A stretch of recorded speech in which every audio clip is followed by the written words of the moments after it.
Hi everybody, today we'll talk about how to fix or how to solve camera on Instagram. To know how to fix or how to solve camera on Instagram, you should just go to settings.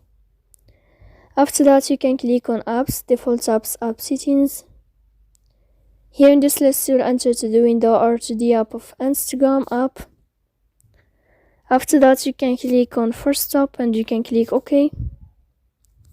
Here we'll enter to the window of storage.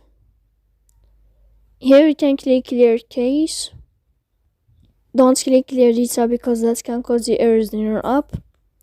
In the end, you can go to Play Store, you can search about Instagram. If you'll find your update in this plus sign, you can update your app. So please don't forget to support us by like and subscribe. See you next time in another video. And thank you for your attention.